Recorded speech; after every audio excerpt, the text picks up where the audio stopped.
Boa noite, eu sou Carlos Barroso e está começando agora o Redação BH News desta terça-feira. Você nos acompanha pelo canal 9 da NET e também pelo nosso site www.bhnews.tv.br. Se você quiser falar diretamente comigo, mandar uma crítica, uma sugestão, enfim, um diálogo, meu e-mail é carlosbarroso@hotmail.com. Nesta edição de hoje vamos falar da brutal queda que houve na venda de imóveis e outros assuntos do campo imobiliário. Vamos falar de lobistas. Os lobistas estão dizendo que não participam desse processo de corrupção no país. Será que não participam mesmo? Vamos falar disso. Eles envolveram agora, os lobistas, até a presidente Dilma, que poderá ser obrigada a depor a chamado, a indicação de um lobista. Mas vamos começar com algumas notícias policiais. Uma perseguição policial na noite de ontem terminou em morte na MG-20, via que liga Belo Horizonte a Santa Luzia. De acordo com a Polícia Militar, 2 homens que estavam em um Uno azul fizeram um assalto e depois furaram um bloqueio policial que era feito na rodovia. Na fuga, o carro em que eles estavam se envolveu em um acidente depois de uma curva. Um dos suspeitos do assalto morreu no local. O outro ficou ferido e foi levado para o Hospital Risoleta Neves, onde está internado. Um ocupante de outro carro também teve ferimentos e foi levado para o Hospital Odilon Berens. Nossa, isso sempre acontece, né? Ladrões roubam carro e depois acabam batendo, parece que não sabem dirigir ou ficam assustados. Bom, eu vou dar essa notícia que eu ia até retirá-la, mas para falar de um assunto muito importante. Uma van pegou fogo na manhã de hoje na Via Expressa, na altura do bairro Califórnia, na região noroeste da capital. O motorista relatou que seguia no sentido Contagem quando o veículo apresentou problema mecânico e começou a pegar fogo. O carro estava carregado com verduras. Algumas pessoas tentaram apagar as chamas, que foram controladas pelos bombeiros. Ninguém se feriu. Bom, essa van estava transportando, levando verdura, mas hoje está nos jornais a volta dos pirueiros em Belo Horizonte. A gente tem um sistema de transporte aqui na cidade tão deficiente, ônibus ruins, passagem cara, sujos. É natural que os pirueiros voltem, mas isso tem de haver cuidado. Muitas vezes são vans que não têm o mínimo cuidado de manutenção e tudo mais. O correto seria, e não acontece aqui em Belo Horizonte, é ter um metrô para valer, que chegasse lá nos bairros populares, que transportasse os trabalhadores, que chegasse também nas regiões turísticas da cidade, mas isso tudo não tem. Por isso, a volta dos pirueiros e suas vans, muitas vezes perigosas.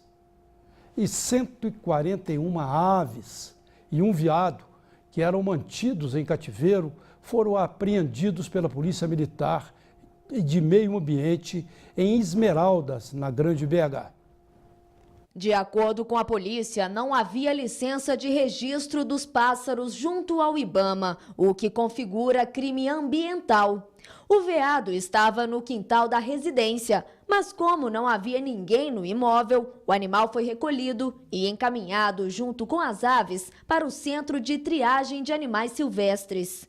A apreensão ocorreu durante operação realizada nos bairros Ribeiro de Abreu, Maria Helena, Durval de Barros e Dumaville. Olha, esse balanço é terrível.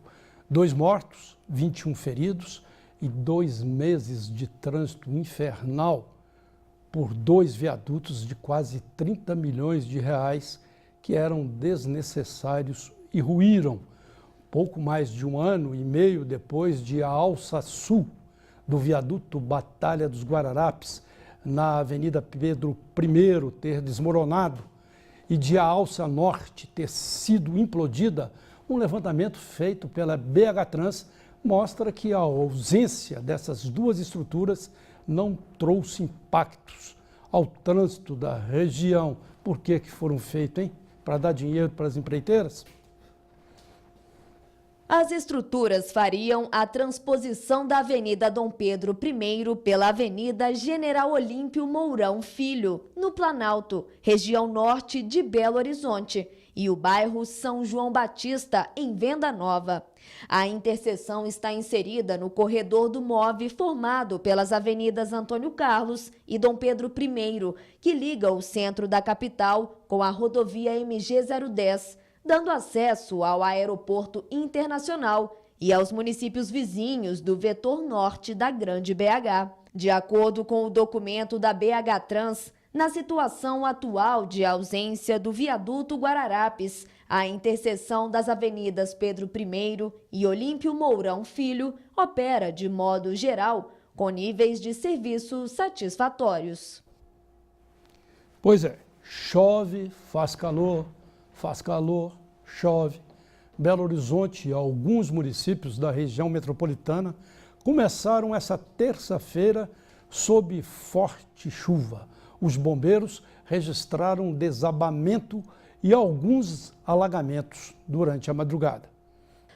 Problemas ocorreram no bairro Santa Terezinha, na região da Pampulha. Pelo menos um veículo foi arrastado pela enxurrada durante a madrugada. O Aeroporto Internacional de Confins operou com a ajuda de instrumentos durante a chuva, segundo a BH Airport, empresa que administra o terminal. Em Contagem, moradores de uma casa na Rua do Registro, no bairro Colonial, ficaram ilhadas após um alagamento. Elas conseguiram sair sozinhas do imóvel sem ferimentos, pouco antes das 7 da manhã. E o resultado da chuva está aí.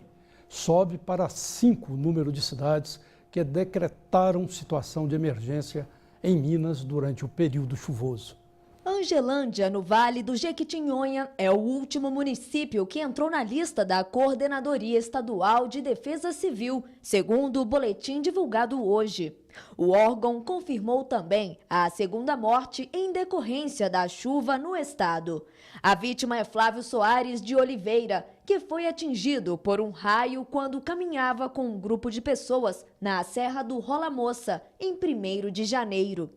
O estado contabiliza ainda 10 pessoas feridas, 1.636 desalojados e 681 desabrigados. 3 cidades mineiras se encontram em estado de calamidade pública. E o Redação BH News volta logo após um breve intervalo.